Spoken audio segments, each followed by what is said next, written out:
All right, everybody, we are live. Thank you for joining me this evening.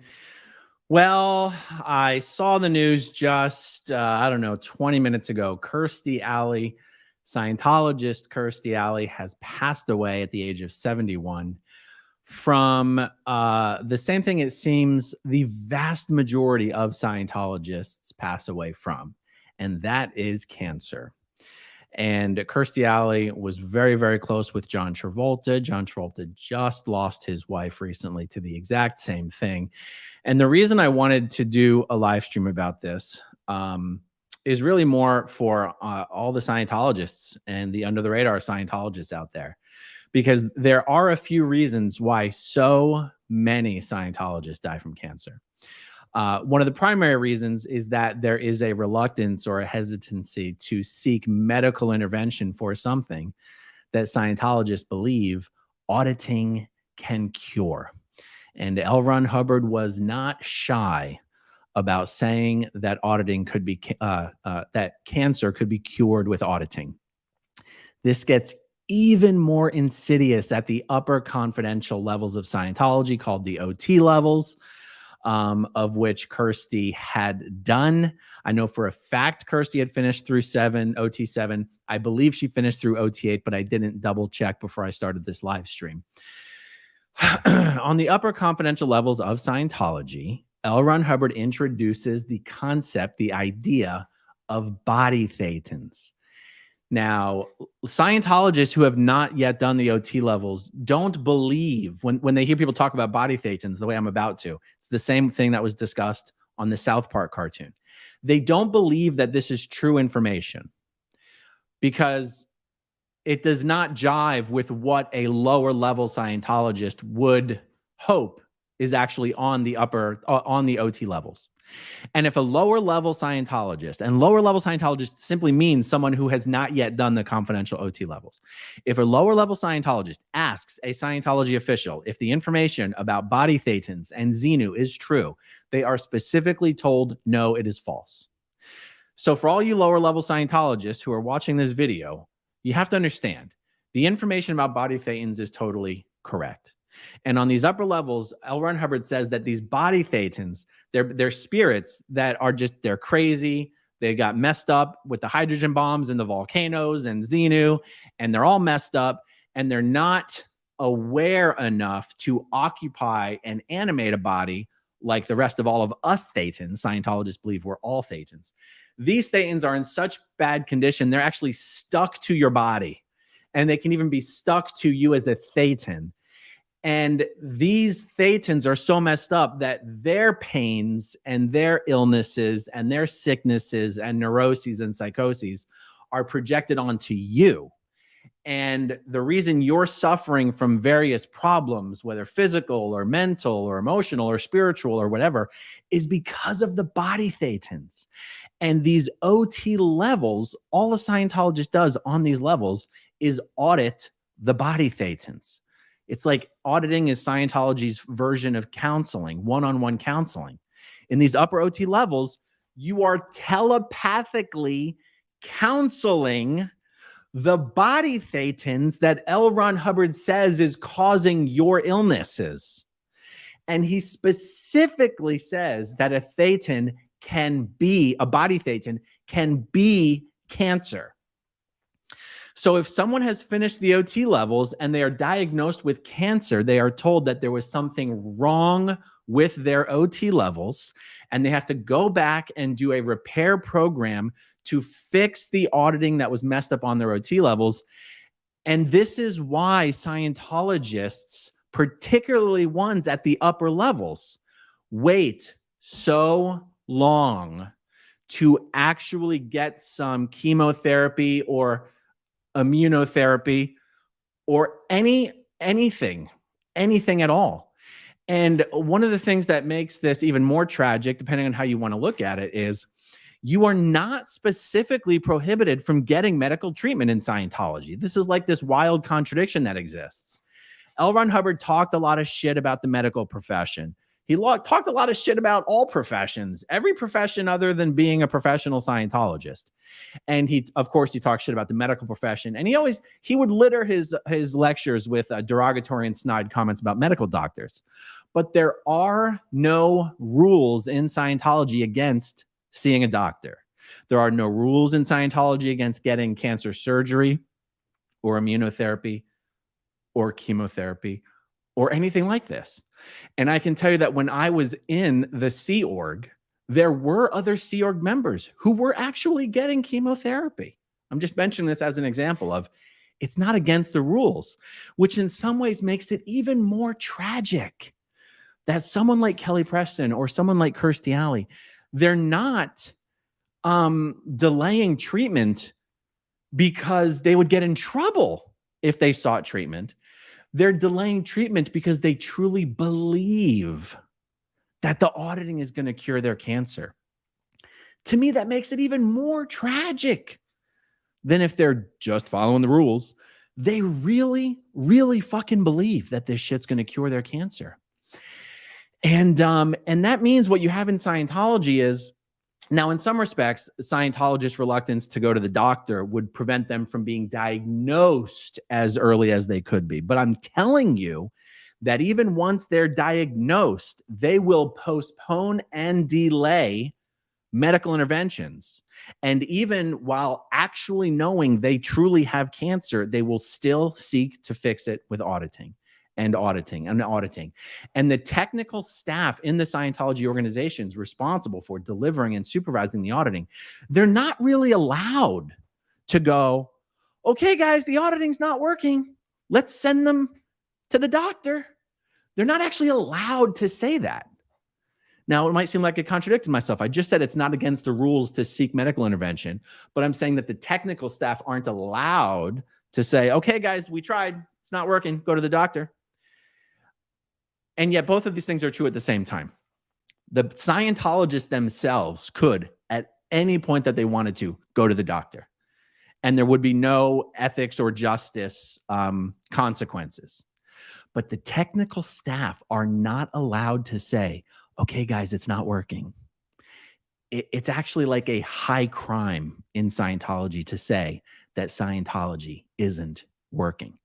And so you have this just horrible situation where you really have no one looking out for the best interests of these Scientologists other than themselves. And they themselves are true believers. So they're not even looking out for their own best interests, or they think that they are, but they're really not. There are a couple other reasons why I believe there's just a very high incidence of cancer within Scientology. One of which has to do with one of the actions done at the very lowest levels of Scientology's bridge. The very first level, it's called the Purification Rundown. Scientologists call it the Purif. You'll hear it called the sauna program. It involves some light cardio exercise, up to 5 hours a day in the sauna, and massive doses of vitamins, including niacin. Tens of thousands of, and I forget if it's milligrams or units. I forget what the ounces of niacin. I want to say milligrams, but don't, tens of thousands of units, up to like 10 or 15,000 units of niacin per day. One of the largest studies that have ever been done in medicine has to do with niacin. And those high doses of niacin are carcinogenic. It is it is one of these medical facts that a medical fact is like science. The job of science is to disprove science. But, it's one of these studies that has been conducted so widely and so broadly and for so long. Extremely high doses of niacin are linked to incidence of cancer. Scientologists don't know this. They don't understand this. If you tried to tell it to them, they wouldn't believe you.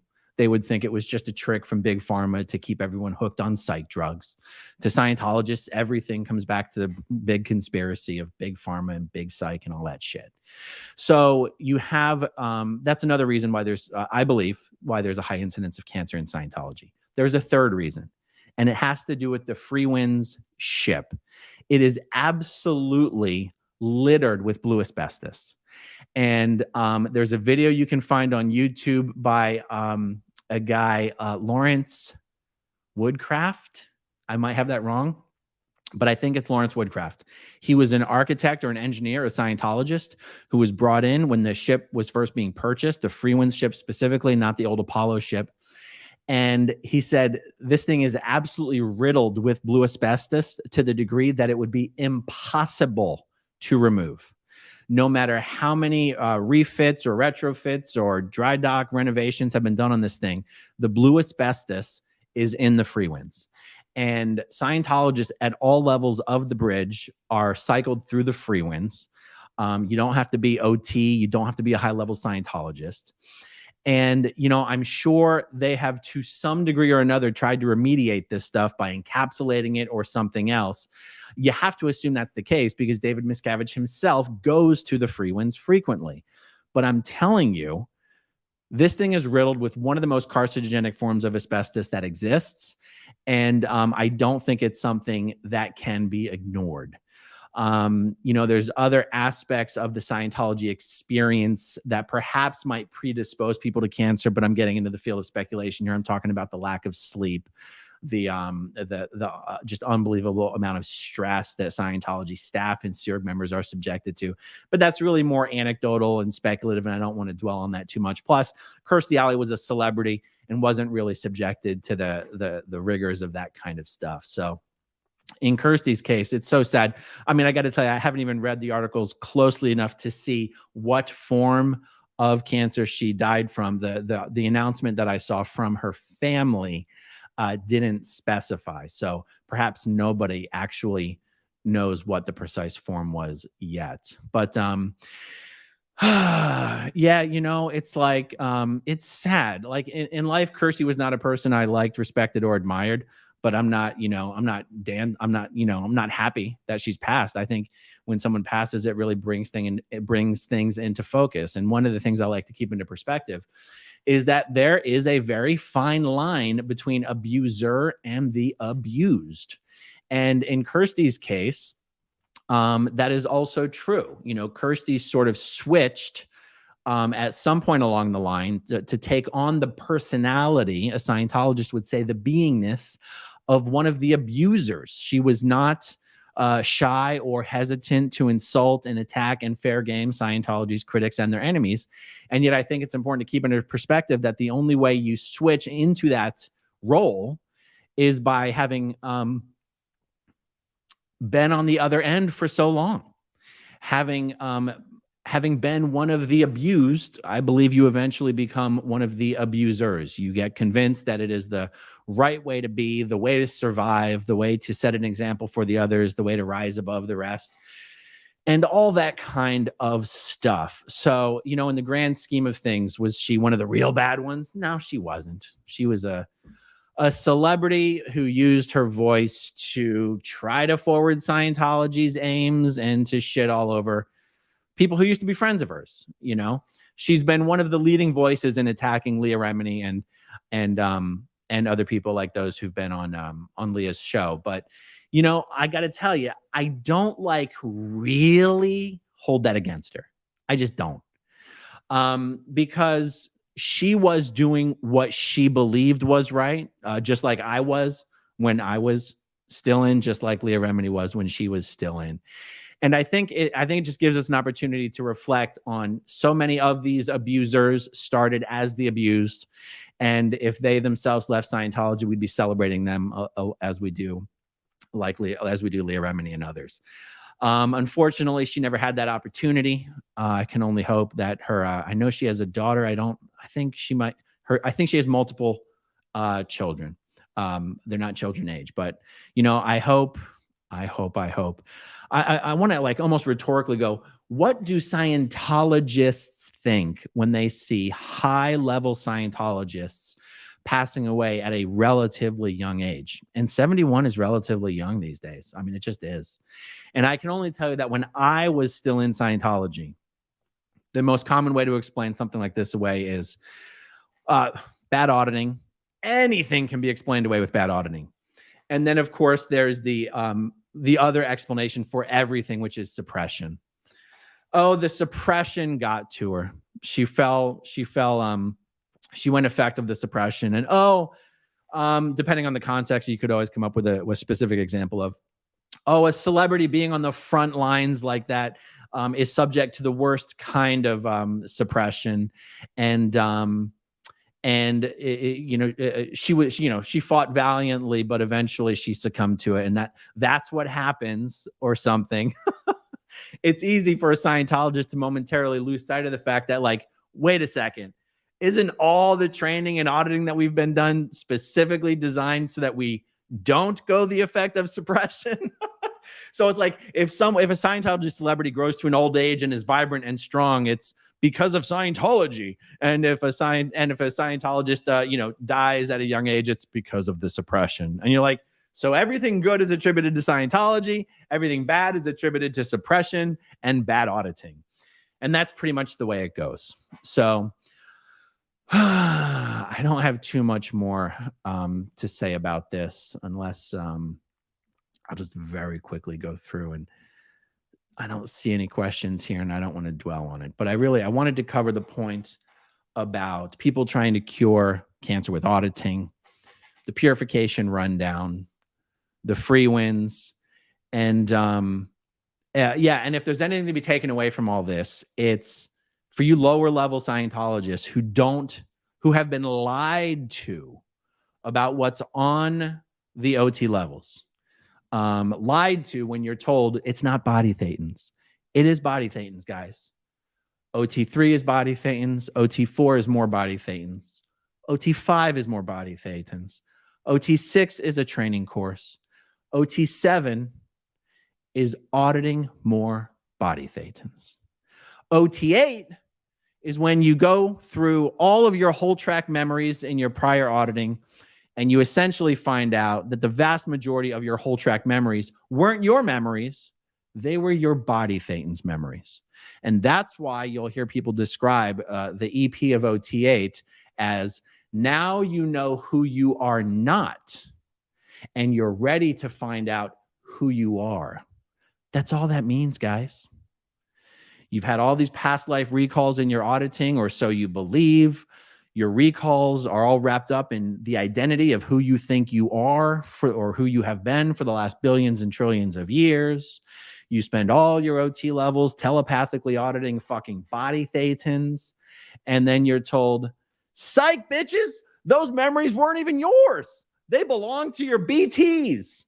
And then you're ready for OT 9 and 10. But guess what, guys? There is no fucking OT 9 and 10.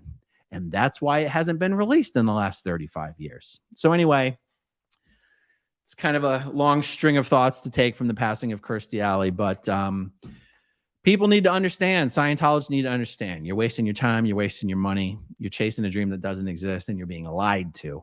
And when things like this occur, you see someone who's OT8, been in Scientology for, 40 plus years, die young of cancer. That's a failure of Scientology. That is a failure of Scientology. All right, guys, I could go on and on and on, but I think I've said everything I intended to say. So thank you guys for watching. Have a wonderful evening, and I will see you tomorrow. Good night.